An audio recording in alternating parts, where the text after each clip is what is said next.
Hey everyone. Right. Standard, normal, daily work. Get some iPhone screens fixed up.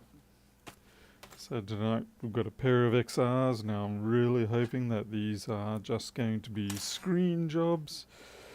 Because far too often with things like the XR and older phones, they come in for the screen repair, but then there's usually secondary issues. Sometimes you just fix it up so that, without telling the customer, so that you can cash in on the job.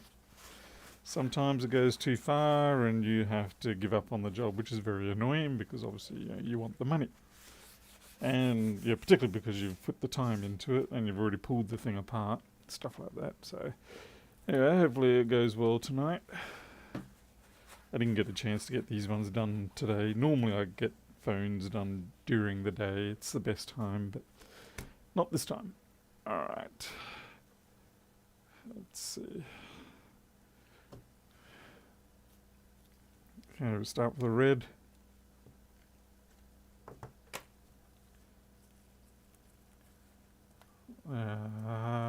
You're not going to power off, that's fine.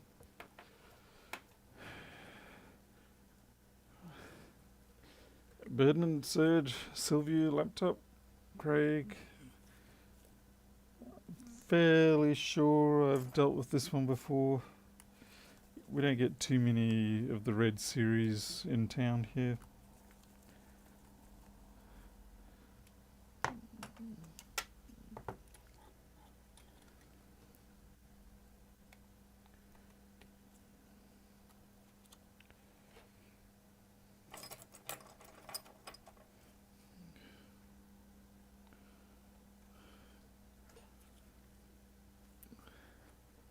I think it's the wrong spudger. I gotta constantly file my spudgers down to keep a very thin edge on MC RAMs. Actually, it's been a while since I've seen you around.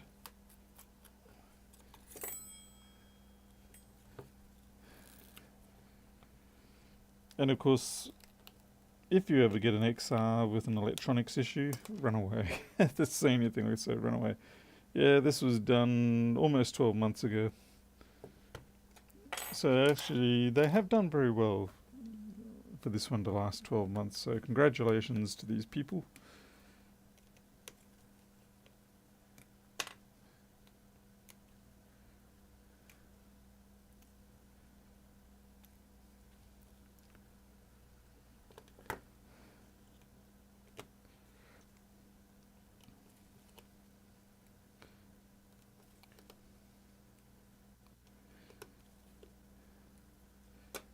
I did sell out of all of my USB-C meters. I actually ended up with 6 in total. I found another 2 that I never sold previously.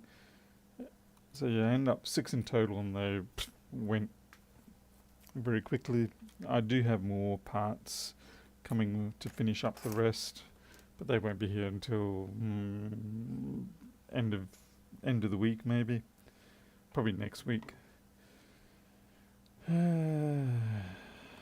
Let's see.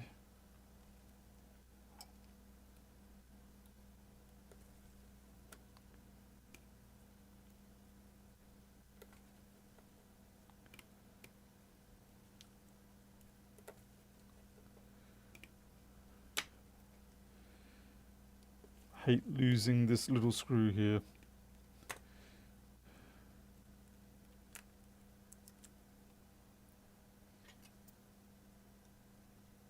And I hate it when people don't put the retainer bracket back. Okay. Sign I should keep making them? Yeah, to a degree. It's only more a case of they sold quickly because there were a number of people who were anticipating or wanting them. But under normal circumstances, I think after that initial sort of batch is gone, I don't think that the sales numbers are going to be that great. Not at the price that I sell it. Oh, really? No one person managed to get one. Oh, right. Okay. Yes. Yeah, there will be more probably in a week or so.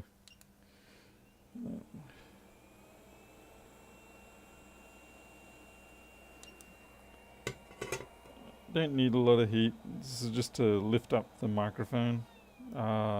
Sure, it's separated from the adhesive backing. We'll see if we can take that adhesive backing and transfer it across to this one. I do try my best to retain the original contents. Have I increased the price? No. But it no longer has the heat shrink applied to it. That's the only difference. It still comes with the USB mini cable,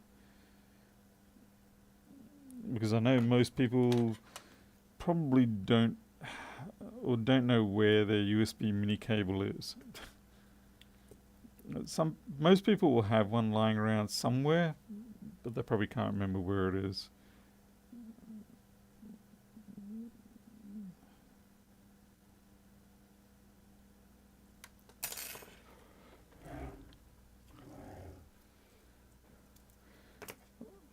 They may be trying to support me, but like I said, I'm really not a big fan of manufacturing. It's painful at the best of days. Yeah, the whole repetitiveness is frustrating. So like I said, maybe I'll just have to get someone in China to, at least with the USB-C meter, I can actually hand it off to China. Whereas the ring light, I wouldn't feel comfortable with that. And I don't think I'll bother with the ring light anymore.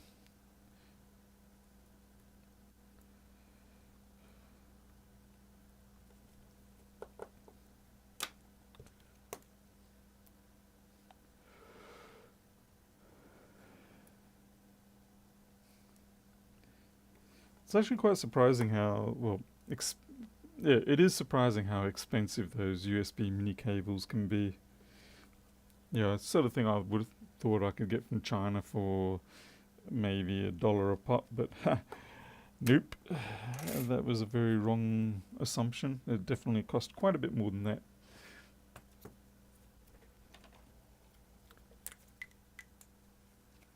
Hey, Warren Stamps. Yeah, pre-assembled in China. Let's see. What's the date today? 24th.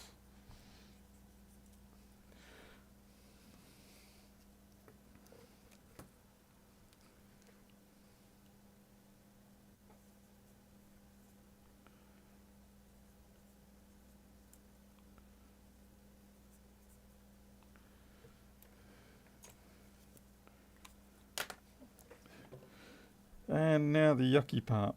I'm going to get this old adhesive out so we can put in our new one.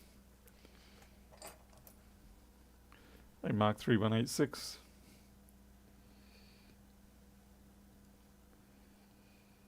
I'm sure everybody's got their different techniques for getting this stuff out. It really depends on the state of it.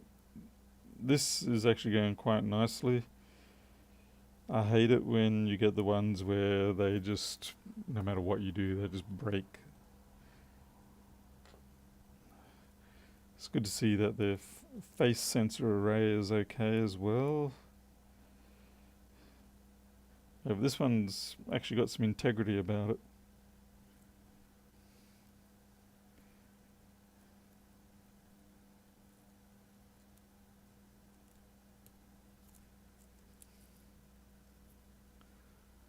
Hey, phone repair.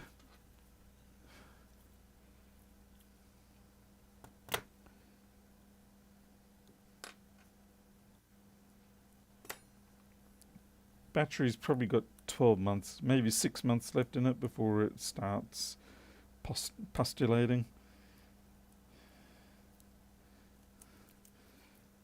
It hasn't got any ripples or anything on it now, but I have a feeling it's probably not far off. I'll get the customer to double check it when they get the chance. Hey, Ed Boss. Hey, Slimy. Yeah, the soda's going to be happening later. This is almost clean enough. put some water and IPA here. We'll drag off their dirt. And that way, hopefully, the new sealant will do its job.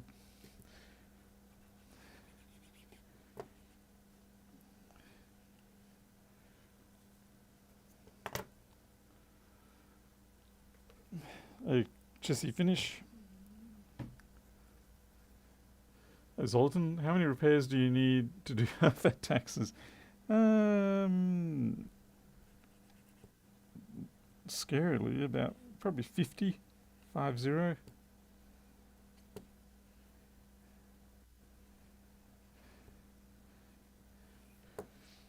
That would easily be a month in the past. It's a little bit longer now, though. Like I said, I do have this other store in town that is eating up a bit of my lunch. And like I said, I mean, they're in an excellent position where they are. Yeah, they were smart. This business was actually smart. The previous ones that I tried, they picked bad locations in town. They didn't get enough foot traffic. But these ones are going to get excellent foot traffic. Yeah, man.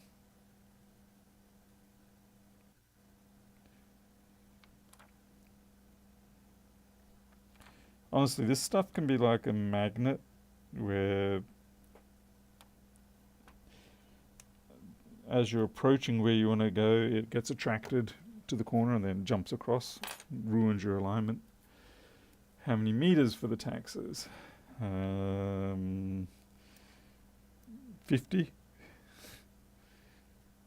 So I think I can achieve the meter sales better than I mean, I've got 30 meters left I can build. So I think that's what we'll do. Combine them along with the, what do you call it? Phone sales, and maybe we can get some MacBook repairs. Oof, I hate this. I hate it when the adhesive is more interested in staying with the carrier than it is with the phone.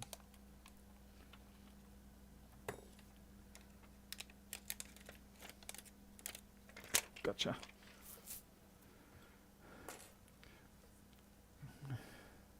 Hey, dreams, JB welded. That's a solution to everything.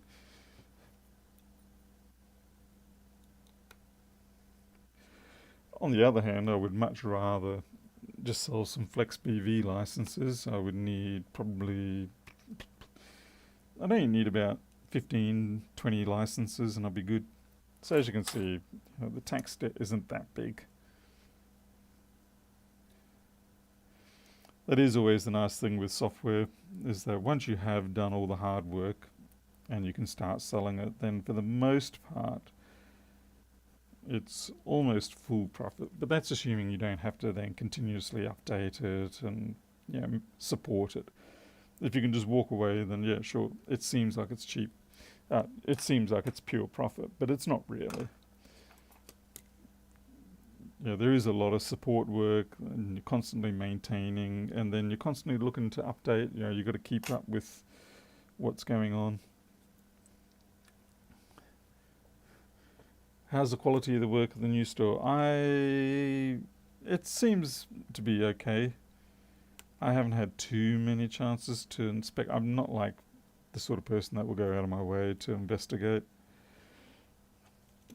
I have had a couple of people apologise. They came around here and said, we should just come here in the first place like we usually do.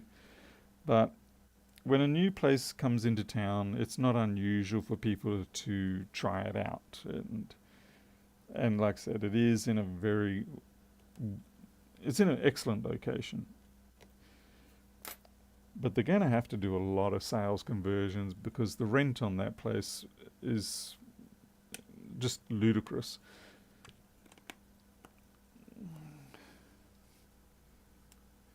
Hey, Andrew here from Jullerton?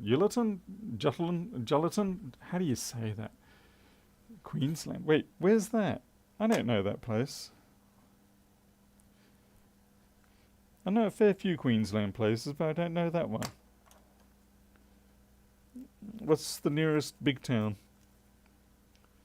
Hey, Thomas Wake, how's your USB meter going?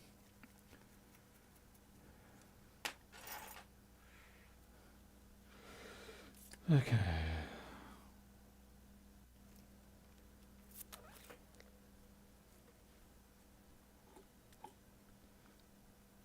Hey, Blood.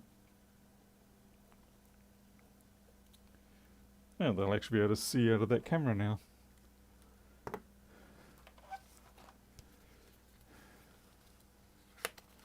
If I have high quality repair but low foot traffic, will I stay in business? Fortunately, I can afford to be like that, yes.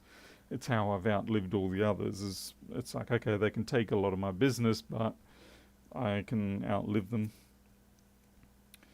Right, yeah, here we go.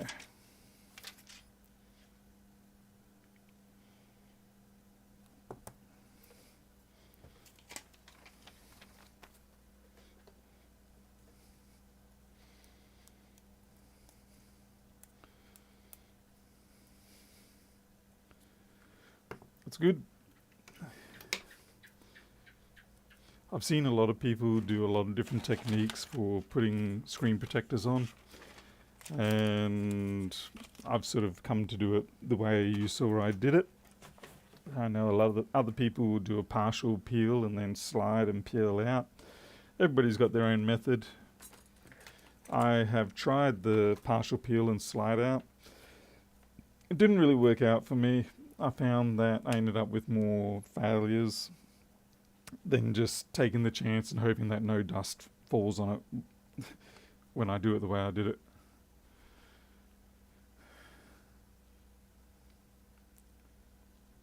See, Thomas just received the last missing part yesterday. Quartz. Oh, you're actually going for a quartz solution. Okay, for timing. I thought the microcontroller in that would have had its own reasonably stable reference. I'm just using the RC oscillator in mine, and it's good enough. I mean, I can do 9600 BPS serial comms on it, and it's no drama at all. There's a little bit of jitter in there, but it's nothing significant.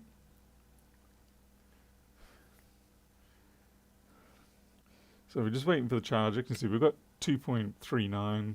It's pretty good going. So I might just put that to the side. I'll just pop that out.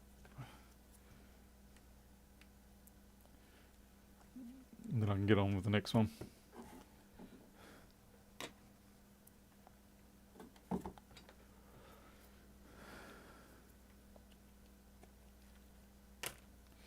That's another XR. I can't seem to get this one to shut down. Like, I can get it to that, but it's a bit annoying. It's okay. Fortunately, at least these days, the phones are fairly tolerant of you just pulling the battery off them. Whereas in the days of the 4S and the 4, if you did that, then there's a pretty good chance you're going to lose your data. Thomas's meter will likely be really expensive. Is that because it's like multi-modular? It's sort of like a really sort of generic, widespread, do everything type meter. Okay, this one's been opened before. I used to use a metal spudger to open these up, as in this thing, and I'd jam it down, but I've come to actually prefer using the edge of this thing, drive it in, and then particularly with the new phones, the 12s onwards, because what you can do is you can jam it down the bottom, apply pressure on it, and then when you're doing the heat, as it is ready to lift, once it's soft enough, then the bending pressure you're putting on this just brings it up. No dramas at all.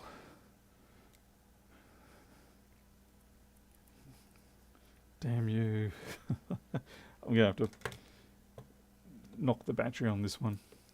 Long press on the power. No, that doesn't work on these ones.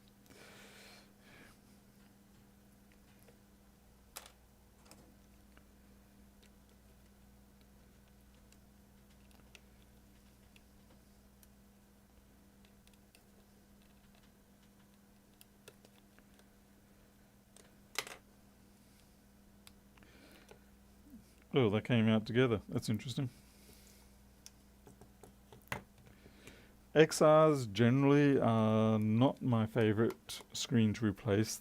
I don't know what it is, but with the replacements that I do get, regardless of sort of what quality I pick up, they tend to fail more frequently than almost any other model of iPhone.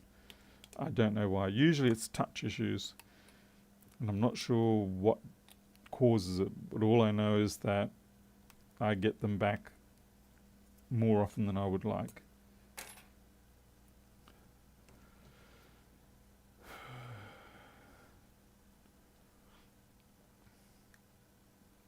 Let's see, what's Thomas's thing? Modules 150, parts to rebuild on that, $7 plus another what, 150 for the board or $1 for the board. So what, $10 bill of materials. You probably want to be selling that for about $100. That's sort of my standard metric, is that if you want to make any kind of reasonable profit on an electronics device, smaller electronics devices, you pretty much have to go for 10 times your bill of materials. Wow, this thing is just stuck all over. I know it seems ludicrous, 10 times bill of materials, but like I said, for small devices, it's about where it ends up most times. Mostly because you've got to factor in the labour. But I mean, hey, if you were to go cheaper, then sure. But that's what I found to be most comfortable for me.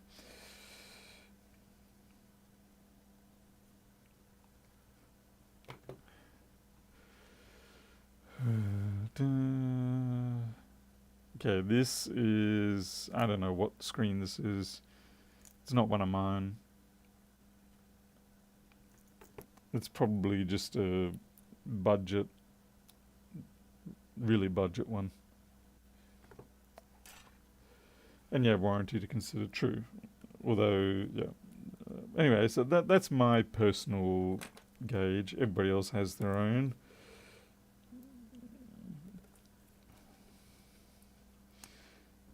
For my USB-C meter, the two main cost factor, well, the biggest cost factor is actually the LCD panel, and then the voltage, the VA sensor, and then the microcontroller, not so much.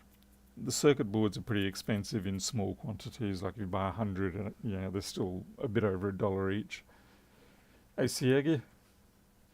I used JK LCDs, had no issues. Yeah, well, it's, you know, I've used the premium JKs occasionally. Where I can, I do use OEM or OLED aftermarket. I have been avoiding the refurbs because of the possibility that they could be from a bad source.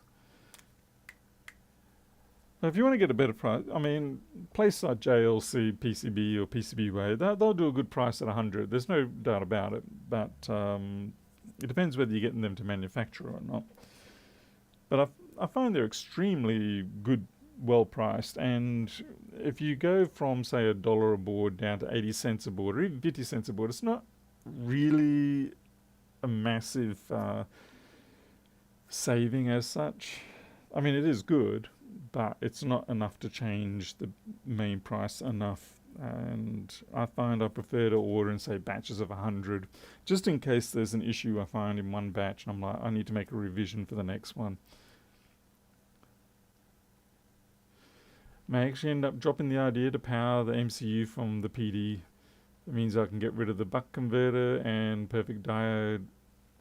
Yeah, that's the tough call you got to make, and I deliberately went with having the external power through the USB Mini, because of the fact that I didn't want any sort of vampiring tapping going on from the source, and it was always frustrating to me with existing plug-in meters how if the port wasn't working, then you really didn't know for sure whether it was a bad connection or you just didn't know what was going on because you had nothing on your display. So at least this way I know, okay, nothing's actually conversing. Hey Joho, is that from the parts home?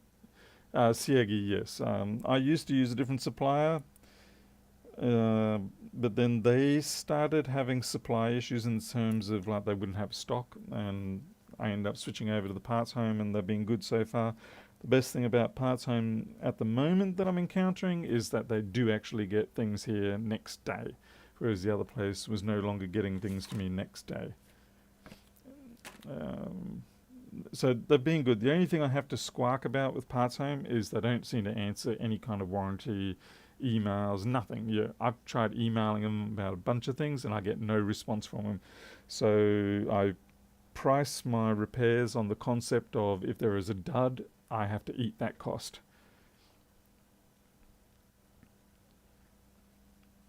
But maybe I've just been unlucky. All I know is they've never responded to any of my emails.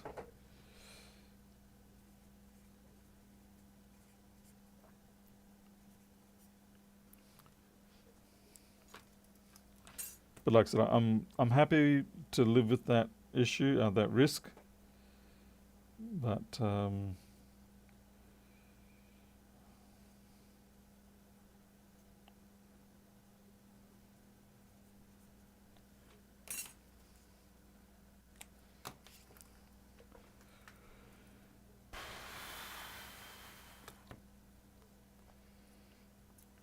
in fact, I don't think I have sent back a display for warranty in a very, very long time. This did not have the retainer plate.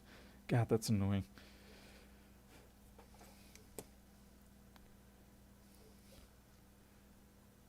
I found the same with that mob, as in the parts home, they won't respond. Yeah. I see they're doing bulk purchase deals now, which is really nice. I do try to pick up 5 at a time.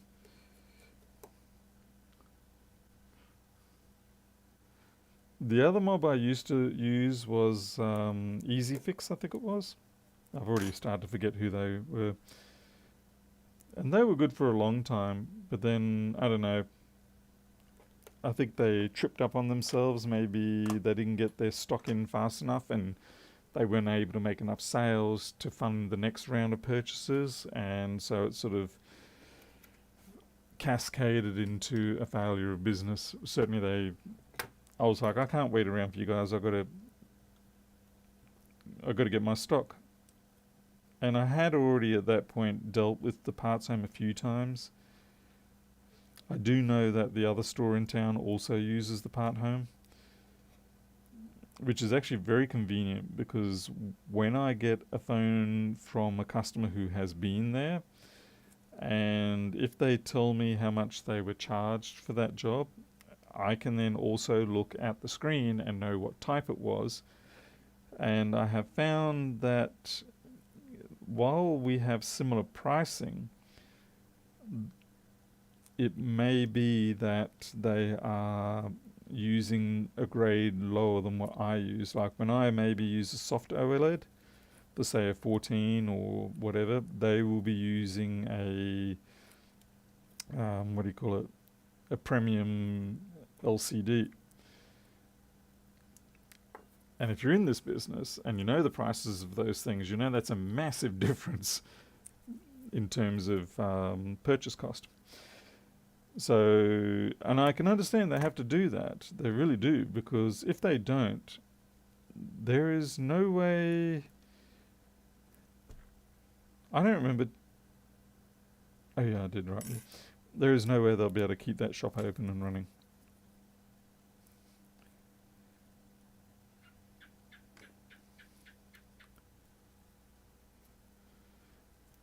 It's interesting to sell parts but not warranty them. Well, I think they would if they would answer the phone, answer the emails.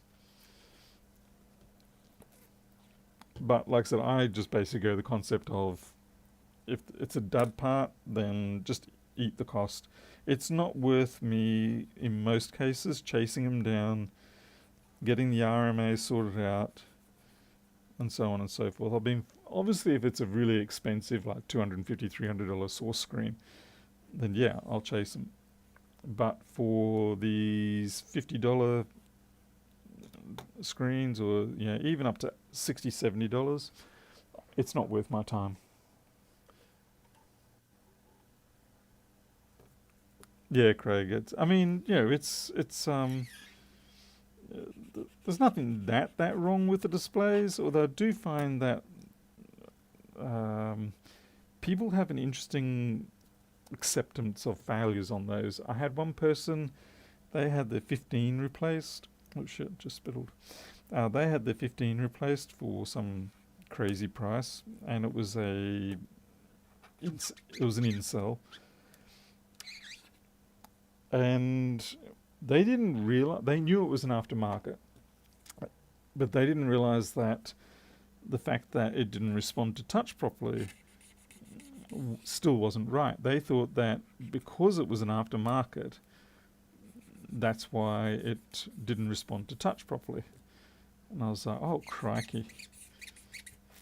So, no, it's supposed to respond properly. It's just that you don't have quite the same color intensity, and with some of the newer ones, you don't have the same refresh frequency. But yeah, the touch is supposed to work. Yeah, I do the same, Craig. Yeah. Yep.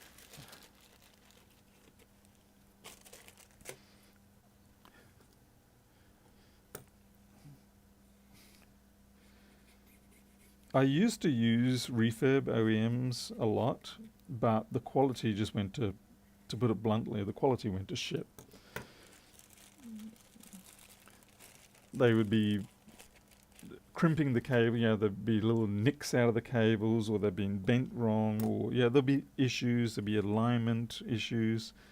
So I actually found that the third-party ones generally had a superior quality.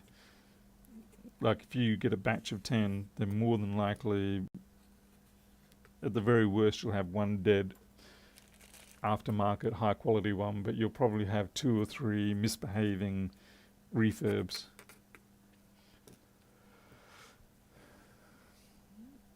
Because you don't know what kind of life that refurb had prior. And they just don't seem to be as robust compared to the old. The 5s, the 6s, the 6Ss, they were robust screens. You could beat them up and they'd still keep on kicking. But not these new ones.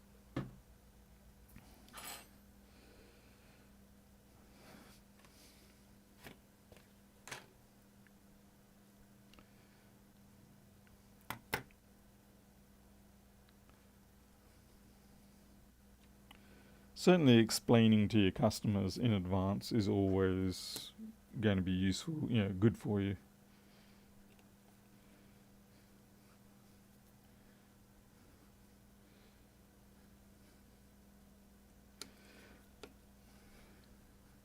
So what I try to pitch in my advertisements is essentially that I'm going to be about the same price, but I'm going to be a superior quality replacement.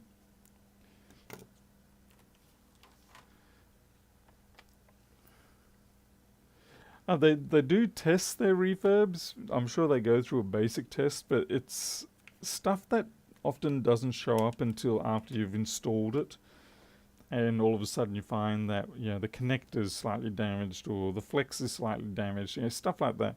Because those guys are obviously not paid much to do testing.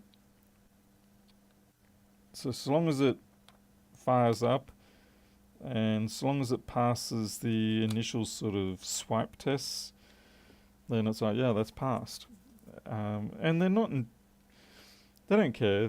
They don't have to care, because they'll get the situation like what I've encountered, where you'll get a dud, and it really just isn't worth your time sending it back. And they know that. So they go, well, luck of the draw. Which is why I go for the aftermarket, high quality aftermarkets. Found that the original refurb screen have similar, if not slightly lower, defect rates than aftermarket. That is interesting. Yeah. What models in particular? Anything that can come to mind? Like for instance, for me, the XR, horrendous. Which is funny because I think these are OEM ones. iPhone 11's definitely terrible. Refurbs were terrible on the 11s for me. Because they're actually LCDs. Anyway.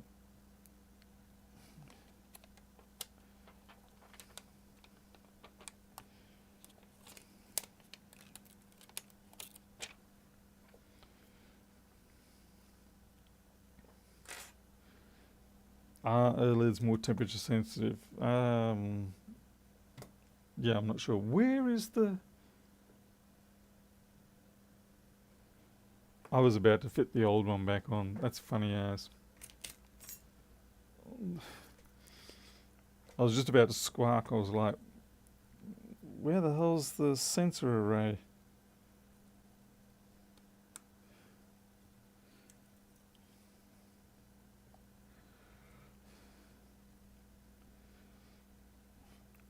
I do wish they'd stop putting these stupid stickers on it.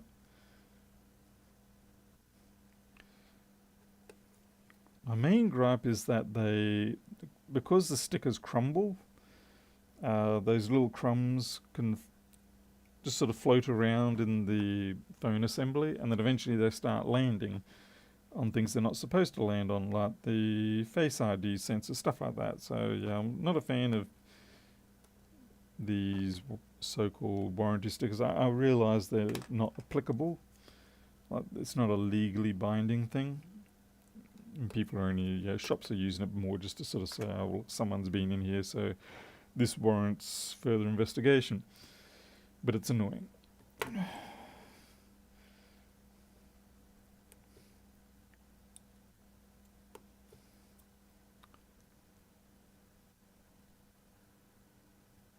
It's mainly XR and 11s that I'm referring to, as they seem to be the most common job. I find that what I find with TPH is that they have 2 grades of refurb. Yeah, S and S plus.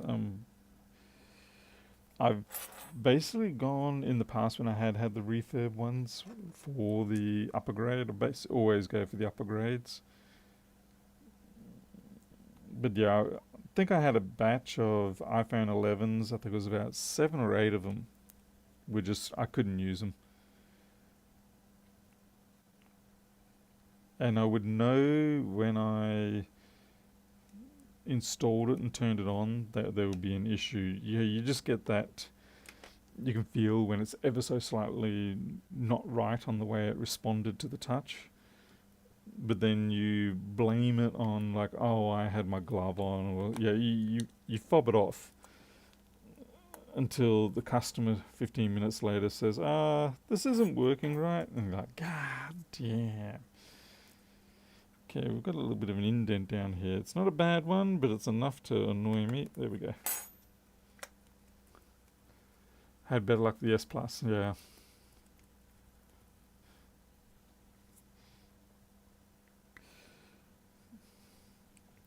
But yeah, with the 11s and the XRs now, I've basically switched over to the aftermarkets.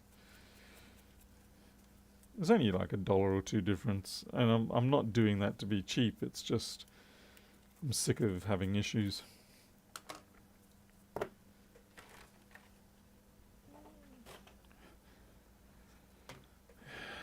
Need a screen replacement for a Pro 10.5. What aftermarket? I don't know about brands. That's the thing. Doesn't seem to be any real brands. When you say screen, are you talking about the digitizer, the glass, or are you talking about the panel inside? I found the 10s are pretty easy to replace. They're actually nicer in many ways than the normal, like 7, 8, 9. They're just different. You just got to take your time the first couple of times.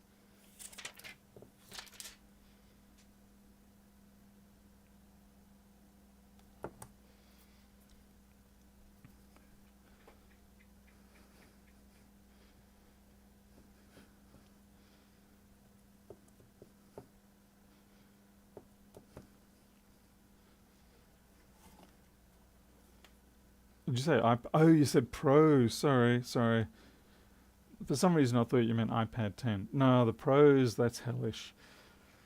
Okay. Yeah, good luck with the Pro. I don't do those. There's been a few people in town who have done a iPad Pro. It's a sob story every time.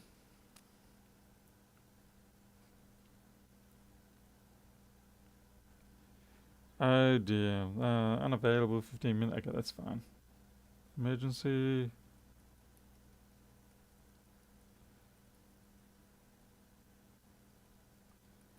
Not much else I can really do on this one. Unless they've got medical information on it. Nope.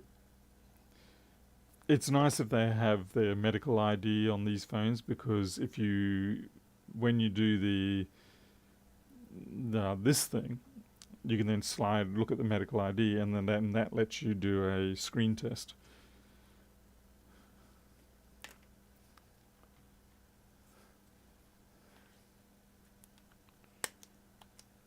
Okay.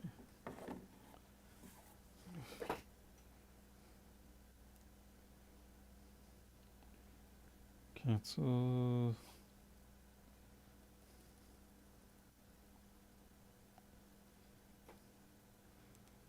They're both looking good. I'm happy with them. They didn't feel mischievous or problematic, so that's good. I'm an idiot. You already knew that.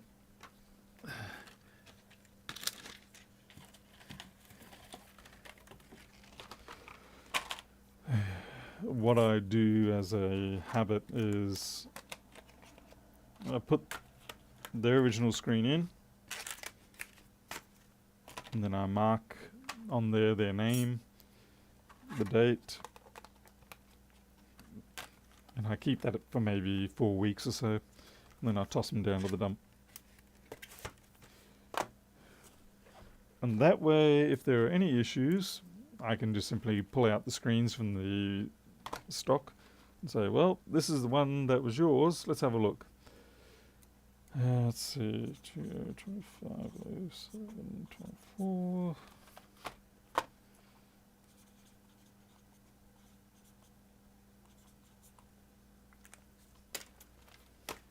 And yeah, these are good things to have. I think I'd be happy with 2 or 3 a day, because you don't want to take up too much of your time doing this stuff. Not when you've got less profitable MacBooks to repair. Alright, now we can switch to the MacBook. Stick these over on the outbound stack.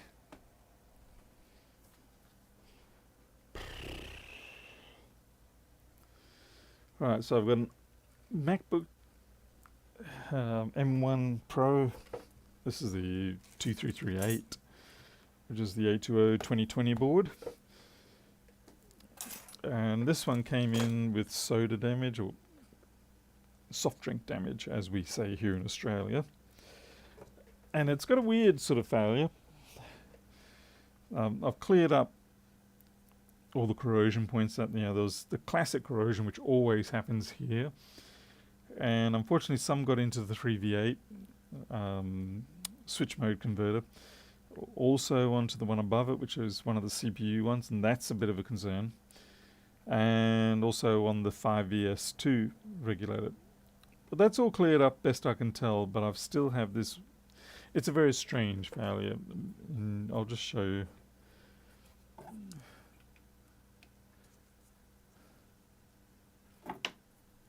How Paul can switch off the crown. I can't switch them off, I don't think. Because I've already done that bit in my stuff. Yeah, I've already disabled it in my channel settings, but it only seems to apply to me as an individual interacting with someone else's. So got my hands on a 14 Pro to replace your old 6S, the wide camera sensors, a couple of dust spots. I actually don't know. I've never tried dealing with the cameras. Anyway, so you plug this in and have a look at how it goes on. It's the same on both ports, by the way. Okay, so you can see it's got this repeating pattern going. We'll just wait for it to clear the whole span and then it will expand out.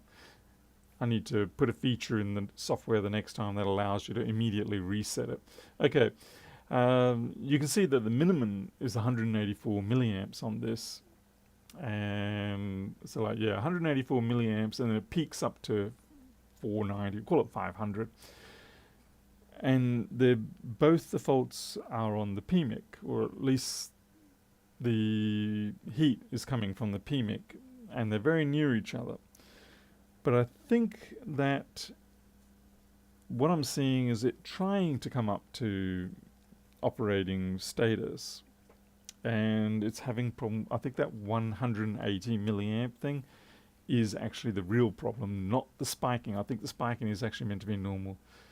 Can disable the crowns. I'll have to have a look at that then. Like I said, I can disable it for myself when I'm interacting with other channels, but I wasn't aware I could disable it as a service in my channel, as in for my whole channel. I did disable what I could, but yeah, I'll have another look. Maybe they've added something recently.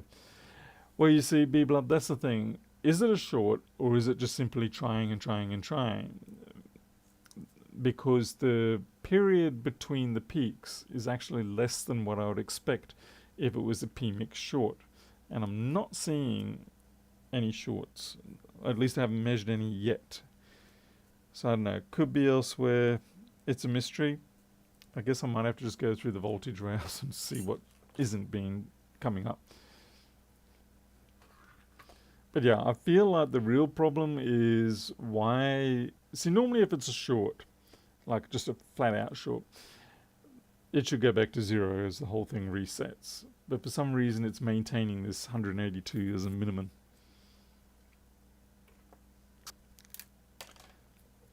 It's not a normal short behavior. And the area on the PMIC where it is showing up is just here, on this sort of corner area. And if we look at the board view, come on.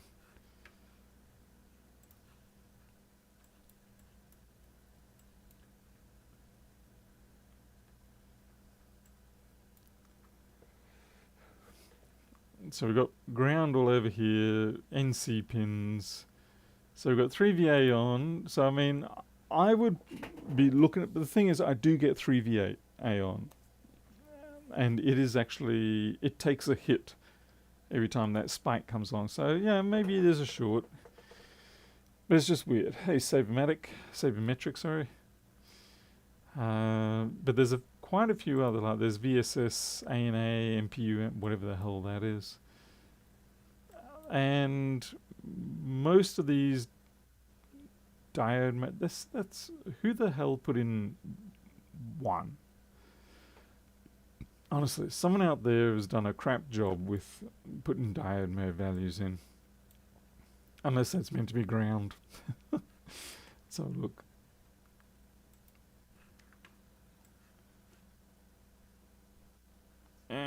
Come on.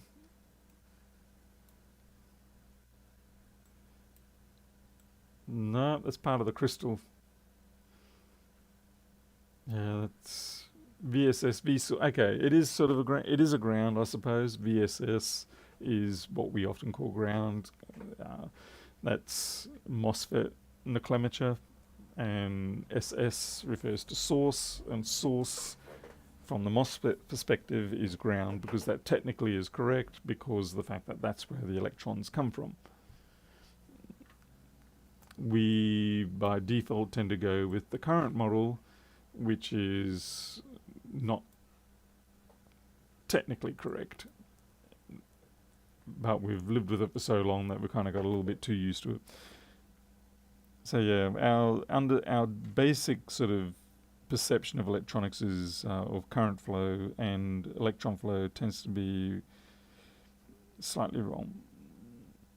Or rather, we've been taught things in terms of current flow, not electron flow. Yeah, there's a little ball down there, that I'm not worried about that.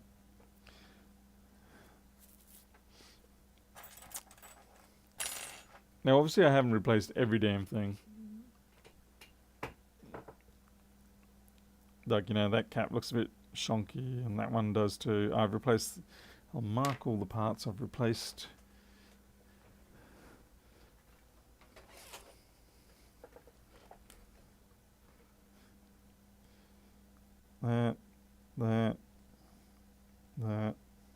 That.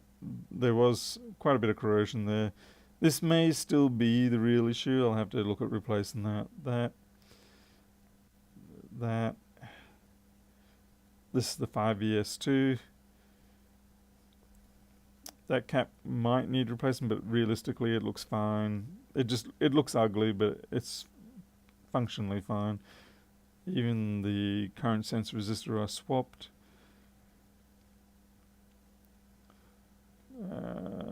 Yeah, that's essentially everything that I swapped.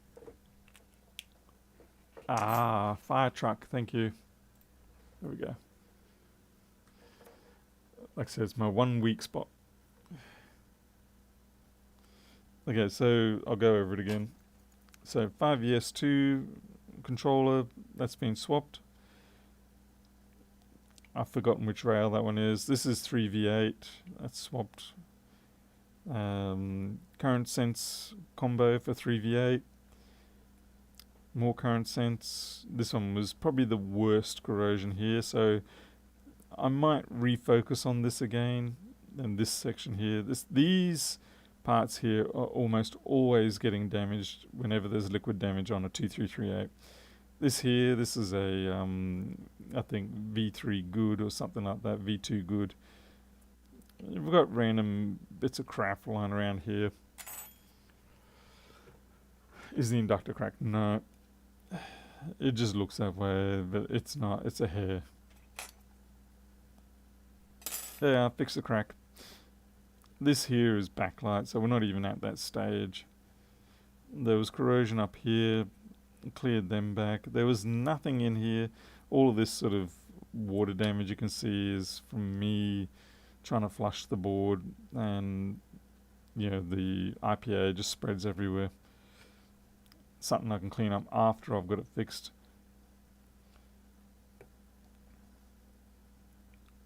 I'll just check down here. This is a common failure point, but it doesn't seem to be it's not matching this particular core,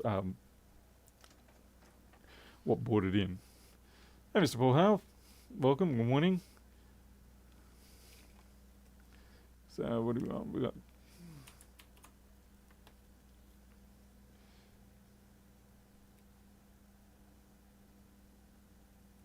no problem there at the moment. Now the trick with this particular one, because it is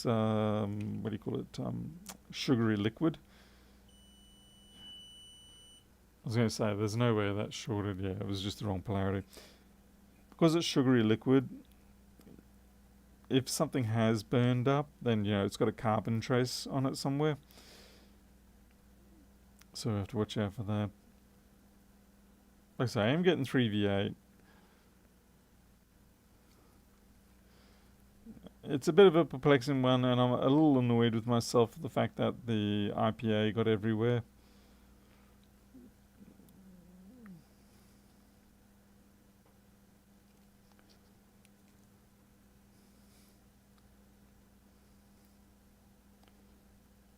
The other side of the board is perfectly fine.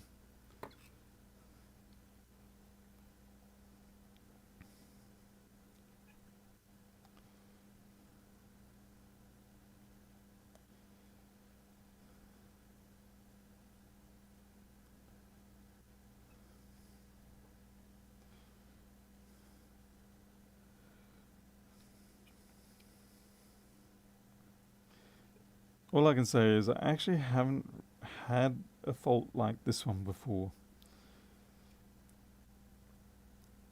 So my immediate thought was, oh yeah, it's shorted, and under the infrared camera the PMIC is certainly popping, but because my camera is in a relative temperature mode, it's a bit of an illusion.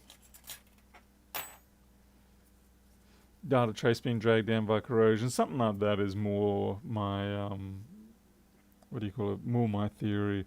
I'm almost tempted to try reflow the PMIC only if there's a chance that there's junk under it, but I really don't think there is junk. What is a bit of a pain is that, I'll check my reference board. I do have a reference board. This is why I have reference boards.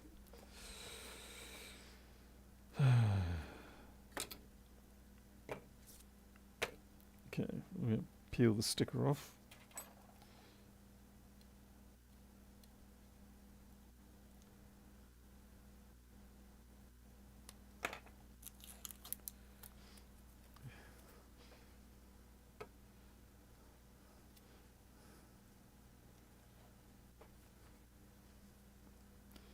Okay, this is our reference board.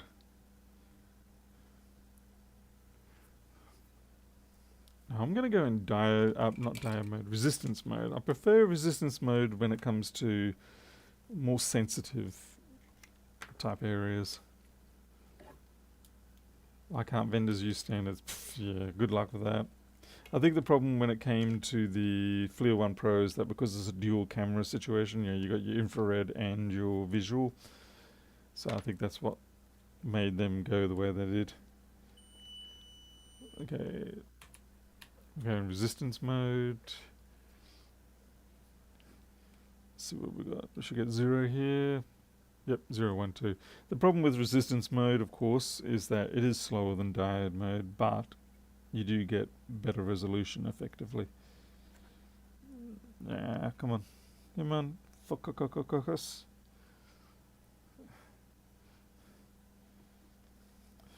A little bright.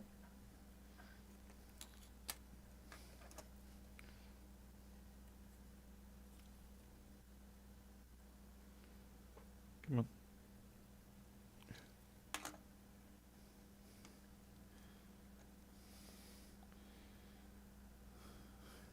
It's probably a little dim for you guys, but I'm happy with this.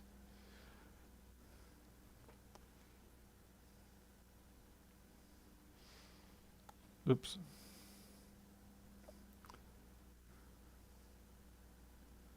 So we got 5.6K.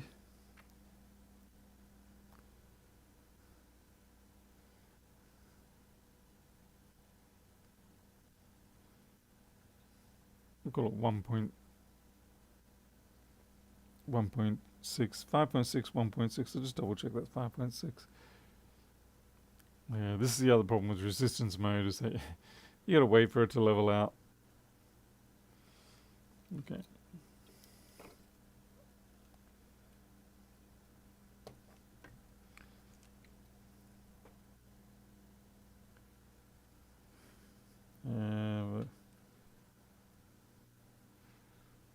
Alright, so we definitely have a bit of an issue there. That's 0.6. So it's quite a bit lower than it should be. This one seems to be okay. This is like, heading up to that 1.6. But yeah, this is... Oh wait, now you're coming up. 1.4.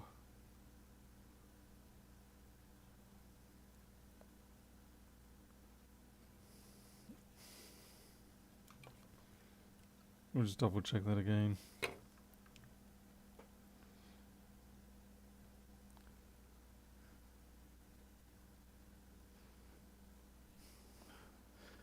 Yeah, that rail doesn't seem to be quite as high as it should be.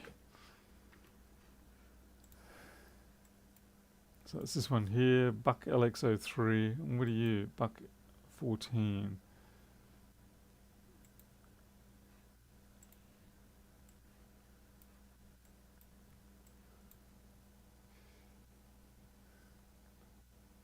No, the FLIR software is not on my GitHub because I've never released it. Okay, 1V8S2 is the rail in question.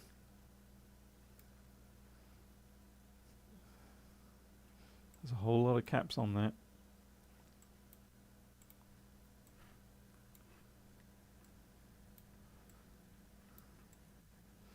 Interestingly, none of them were actually... Okay, there's this one here.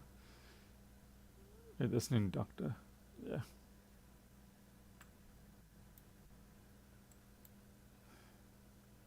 Okay, so this group of caps here.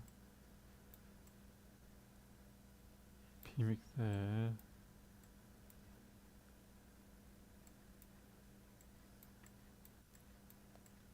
Caps over here. I'll have a look at these ones.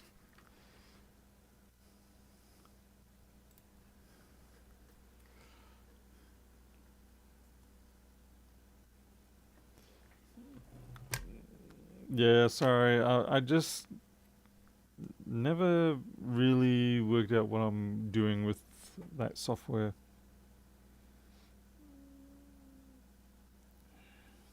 I would suggest get a different camera.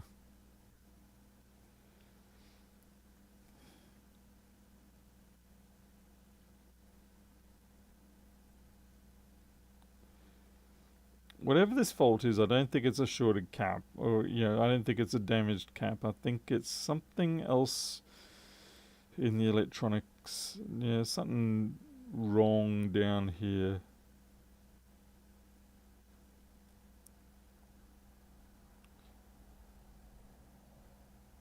It could very well be.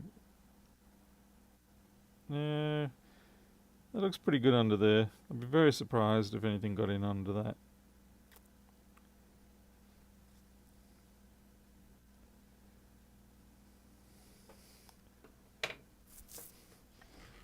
Yeah, I'd certainly suggest finding a different camera in all honesty.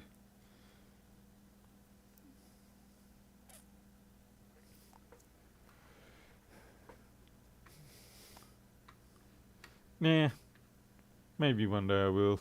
Probably won't.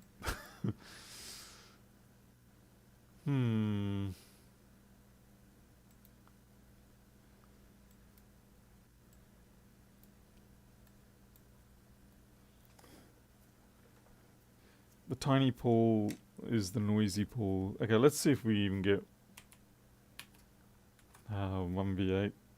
I have a feeling we won't. Because that's S2 rail, isn't it? Yeah, so I don't know if that wouldn't even come up. Yeah, I'll find out. Let's see if we get some peaky peaks.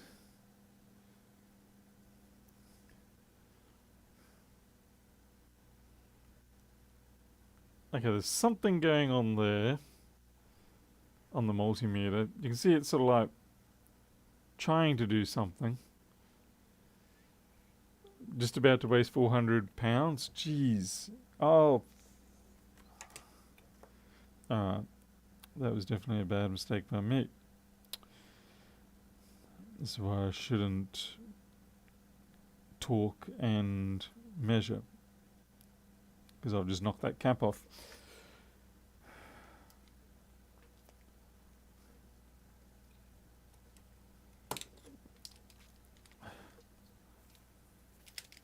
Be funny if that was the faulty cap, wouldn't it? But it's not.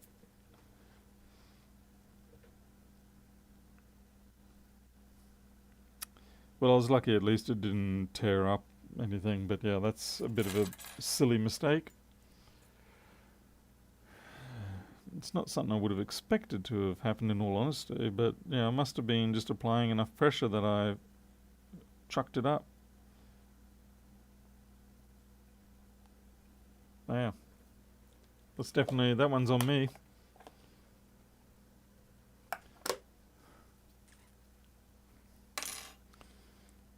I don't think anything's changed. Yeah.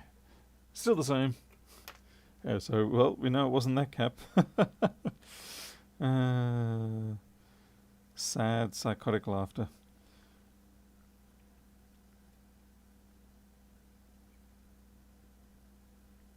Could be anything, that's the problem. Really could be anything. Would you like to try P2 Pro iOS? What? I don't even know what that is. Maybe I should change. But they're 3v8. And like I said, I am getting 3v8. Although it does dip slightly. So this is another problem, is I don't know if you can see it, but under that furthest cap, the 6861. There's a brown black gunge, and that is, and likewise under these ones, that is sugar water basically converting into carbon trace. This is perhaps one of the few that I would genuinely look at ultrasonicking.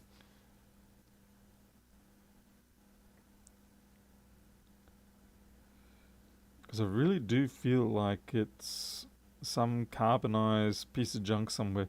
Mind you, in fairness, this is how it was behaving when it arrived. And nothing should have carbonized at that point.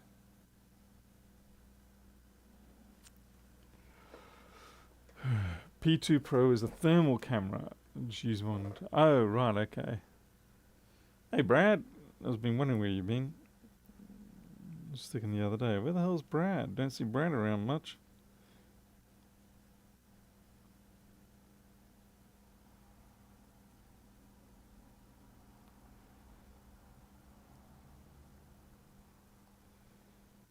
That's just a bit of plastic adhesive on that backlight controller.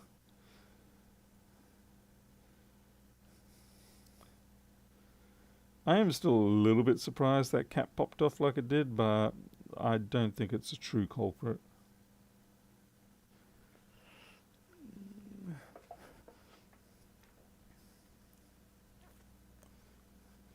I'll have to have a look at the P2 Pro. What I really want though is a camera that you can just get the, what do you call it, the sensor data straight off like serial bus. That looks like it's a problem, that ball, but it's not. Remember, this problem happened after the liquid damage. It didn't happen spontaneously in terms of, that solder ball just rolling into the wrong place. I mean, it's not ideal to have that where it was, but I'm thinking that's got nothing to do with what we're experiencing.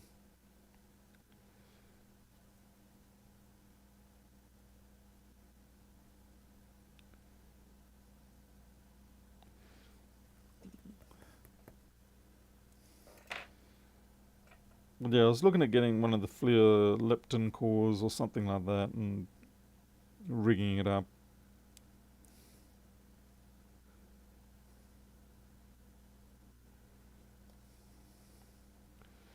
Because if you can just read the sensor data, essentially the temperature of every pixel, then you can construct an image of that whichever way you want.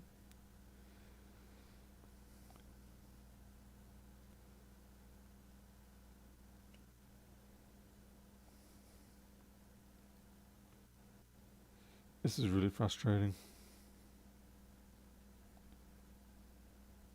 And so I'm wondering, is the CPU already dead? But I'm not even sure if it's getting to that point. Then again, because... let's have a look at the power. Is there a power sequence for this one?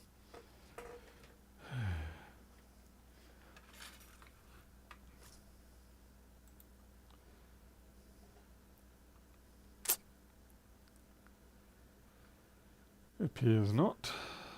Let's see, maybe the 2016 has a power sequence. Because if the 2016 has a power sequence, I can probably... Oh yeah, we do. Yay, okay. We do. Cool. So we're going to cheat here a little bit. Everybody loves cheating.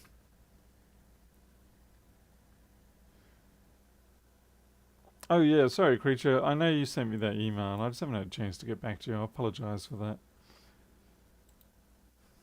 Okay. Let's see. Settings with board. Open meta folder. Okay, so this is the folder that contains all the data about the 2016 board. Hey Pedro. You know me. Always trying to sneak in something. And this is the OB data. So we're going to copy that. Actually, open with GVim. Okay, so we've got the data, and in here we've got this 20 volt sequence that we want. Okay, so we'll close that, and now we open up the 2020. Where'd my 2020 go? Okay, so we've got the 2020, and we open its meta folder, and we edit this. Oops. Okay, so this here is the 2020's OB data, and as you can see, it's got no diagnostic information there for guides or anything like that, but this one does. So we steal this one.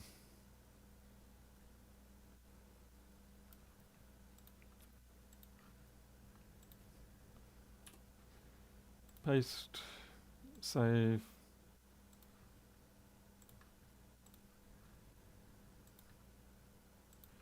Overload the file again.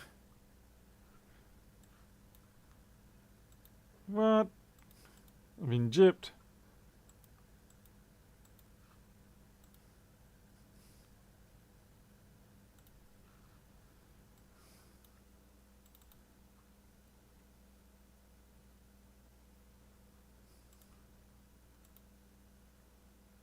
Oh, I'm supposed to put it in my damn local one. Whoops.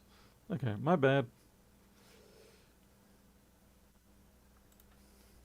Supposed to be in the local one. Okay. Can't even remember how to use my own software. That's disgusting.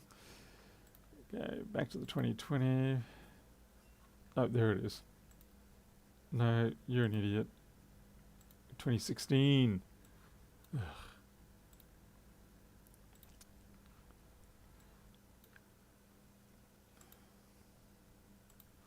The reason why it's in OB data on the 2016 and not OB data local is because it is actually, this data is actually on the server.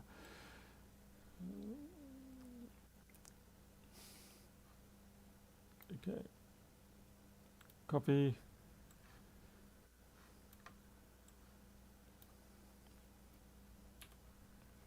Paste. Save.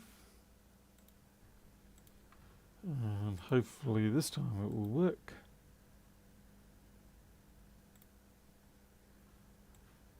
Yay, there we go, we've got our startup sequence. Okay, the reason why I could do that with this is because the 2020 and the 2016 are fairly similar. Alright, so what we're going to do, I don't know how I'm going to do this. I kind of want to, I'll demonstrate the first couple under the schematic, and then I will, maybe I can just remember to switch back and forth.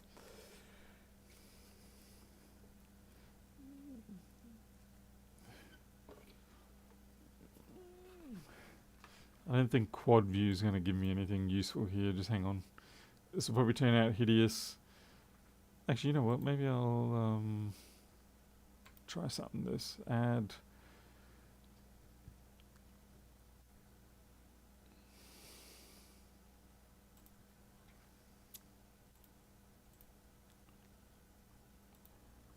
Oops.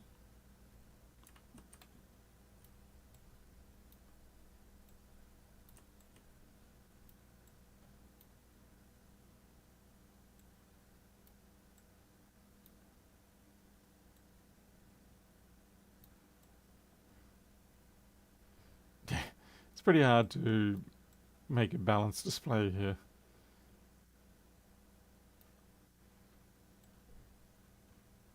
Yeah, we'll do it at the top maybe.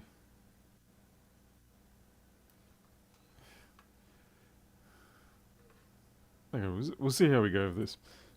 Alright, so we do have power, it is flickering, and we're going to be in volts mode.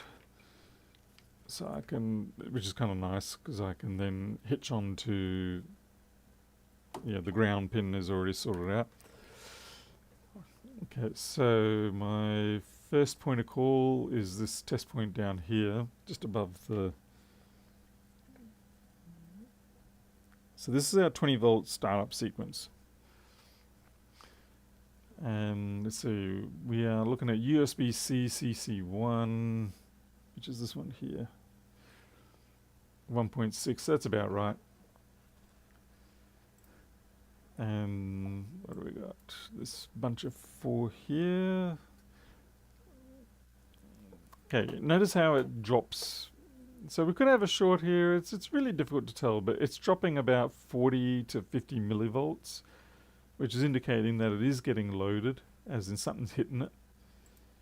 Okay, LDO. Which one are you? You're the bottom one. Again, you can see it's pulsing 3.4, 3.3. That's good enough. And go to the next one. On the other side. It'd be nice if I had a machine that would do this for me. Okay, 5.1, so we're good there. Okay, that one doesn't seem to apply. Okay, what do we got here?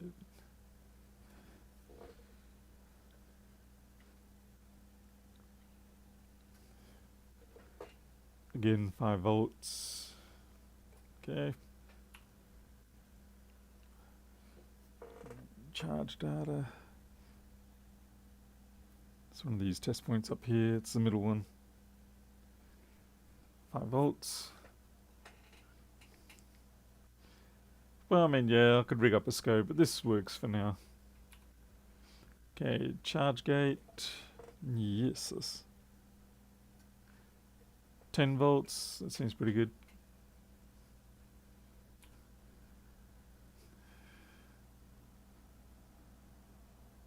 Charge gate Q2. Okay, for some reason they... Oh, okay, it's... Oh, wait, no, that's weird. That should have given me that test point, but I guess not. Q2. We're not getting Q2.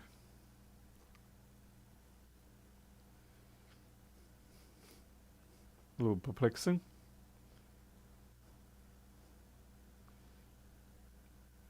So as you can see, it's sort of like it's just bouncing around in the millivolts range.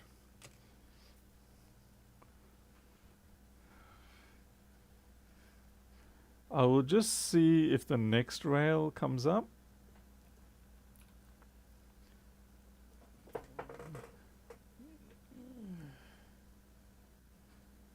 So where are you? Down here somewhere there.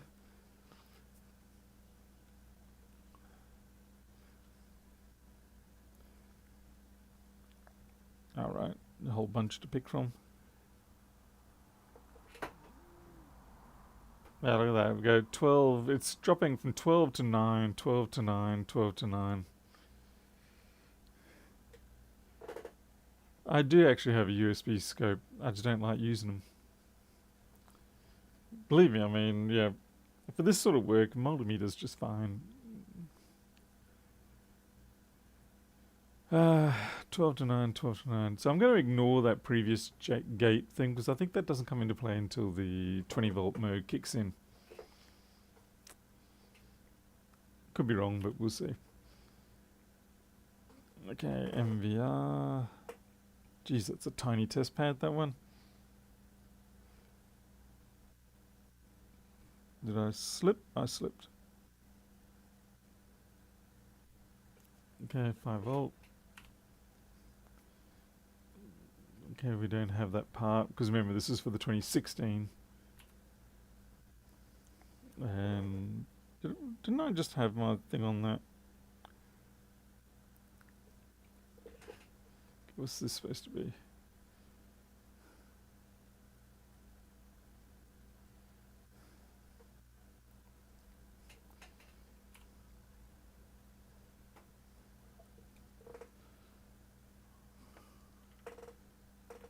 Okay, that's this cluster here. Yeah, I'm sort of like seeing 12 and then 9, 12 and 9, 12, 9. So yeah, I do seem to have something taking a big chunk out.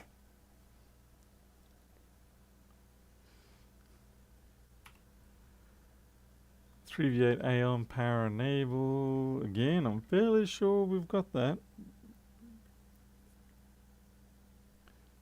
Yep, enable's good. Where are we at now? We're on 32 kilohertz for this. Frequency.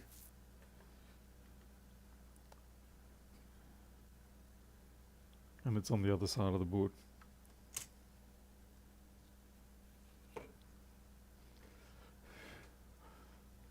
Oh, this is by the PMIC. Just realised. It's by the big crystal here.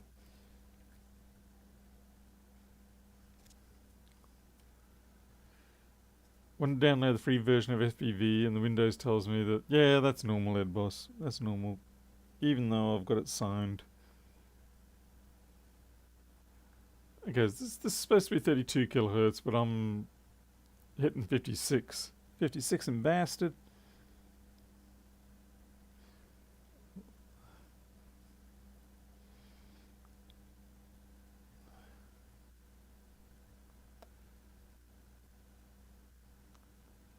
Yeah, that's strangely reading at 50 kilohertz. That's a little weird. It could be a harmonic.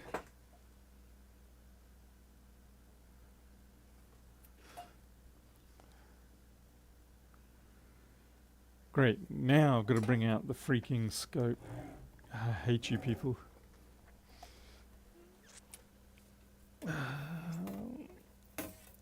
And you watch under the scope, it's probably going to be 32 kilohertz.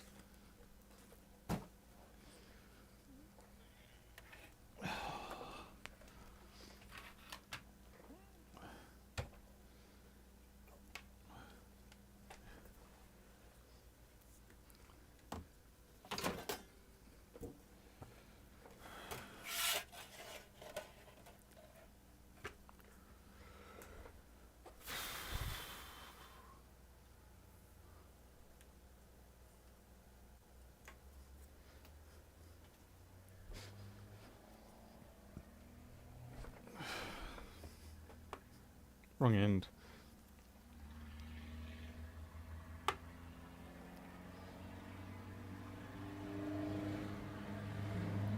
Oh god, what a fucking loser, mate. You're a loser.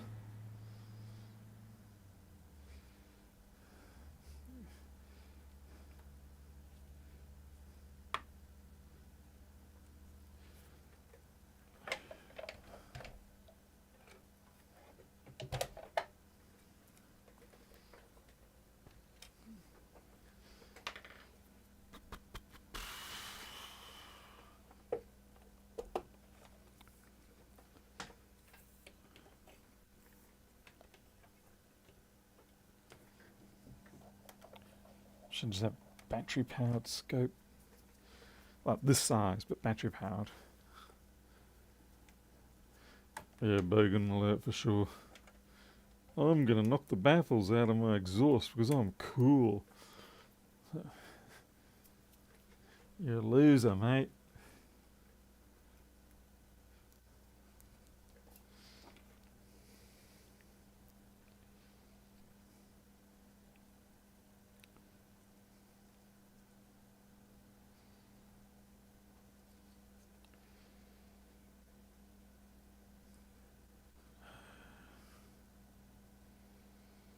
This is kind of like at the extreme limit of my ability to see.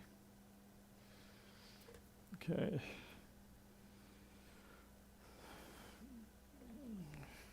Shit, and then I go move it anyway.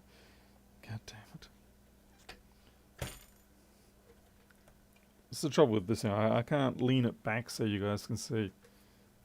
This is why I hate bringing it out on streams, okay? You get me now? You understand my disdain?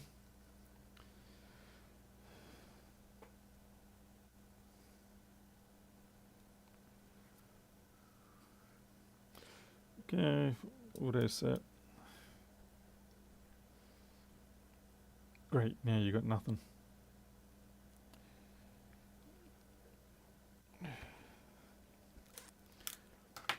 I'm gonna guess it is not resting on it properly. Fuck. Oh, See why I hate scopes? You delicate stuff like this, because you move around, you try to do stuff, and it just, yeah. Would help about a bigger bench, and if those things were a little stiffer than what they are. They're very handy, these things, but they're not quite stiff enough for me.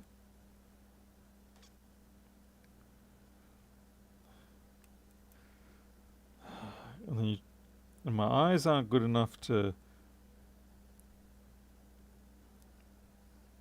Damn it.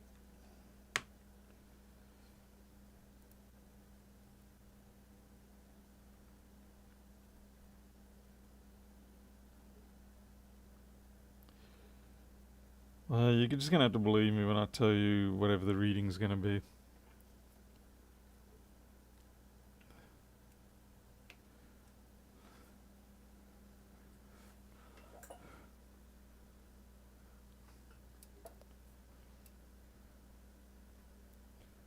Oh, that is awful. It doesn't even, it has no idea what frequency that is. It's just like jibber jabber.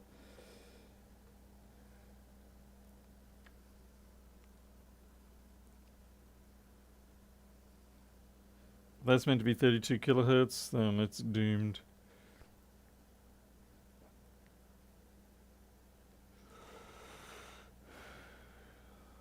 Hey, Ben Wilson. Yeah, the probe's not extremely sharp, I do agree. But I can't even show you what's on screen. I can do a one shot. There we go. I've got a one shot. You can have a look at that and you'll laugh. Now, it could be because this is straight out of the... Or did I have the 10 by? I might have had the impedance too low. Anyway. Yeah.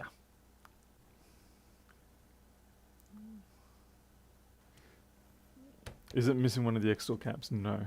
As far as I can tell, it's got both caps there.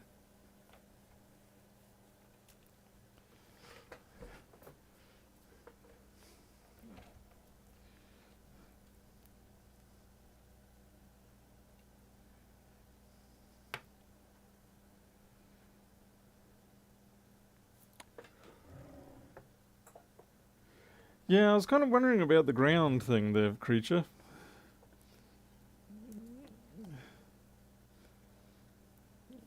Yeah, maybe the ground clip let go or something. I'll put it onto the... Fortunately, I do actually have an exposed frame here, so I can clip that on.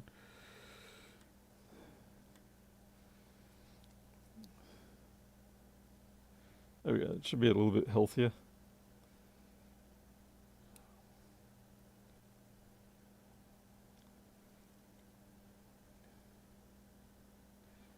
You're seeing it with about as much fuzz as what I have to deal with. Okay. Let's try to power that up again. Maybe it'll be better this time. Hey, Dopom. You've missed me being completely useless. Oh yeah, that's much healthier now. And it is dead set on 32 kilohertz. Single sequence. Okay, we're done. So yeah.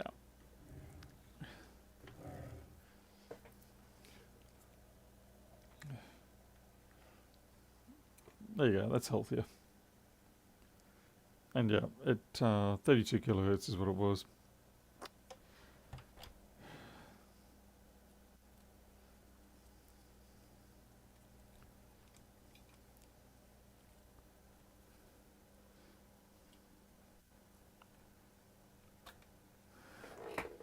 How is the multimeter now picking up 32, 35? It's just, the multimeter is just floating in midair. It's not even running, and it thinks it can hear 32.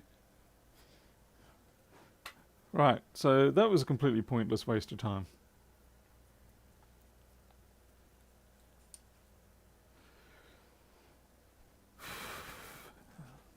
As it usually is when you bring out the scope. There's very few times where bringing out the scope legitimately is the right thing when it comes to this work. There are other bits of work that I do that the scope is fine, but well, the big problem is that it's not even running at the moment, so that's why it's hilarious.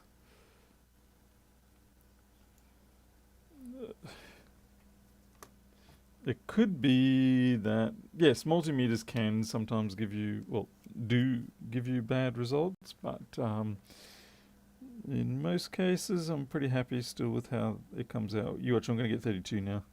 Shit, but I'll tell you what I am going to get is busted resistors. I just popped that resistor off. I know I did. It's gone. Oh, it's still there. Told you I popped the resistor off.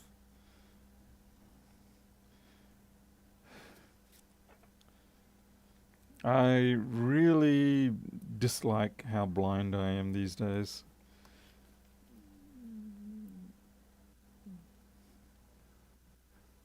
It's just kind of curious. I think it's because my ground is so far away.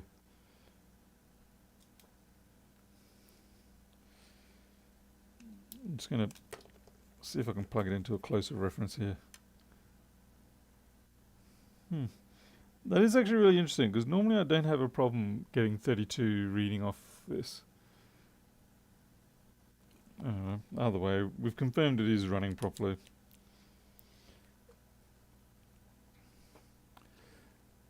Really, I mean, yeah, sometimes it can be, but realistically, you're still only dealing with maybe 5% of the 5% of the situations where it's useful. Oscilloscopes are very, very handy devices, especially DSO oscilloscopes. But I think people get a little bit too obsessed with them.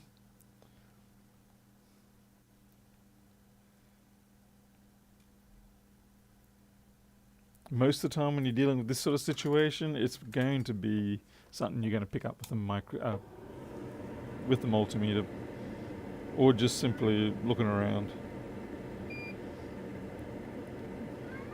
Hey Mo. Yeah, what, buddy? What you doing? Oh, really? Is it time, is it? Okay. Well, Milo apparently is telling me it's time to finish up for the night.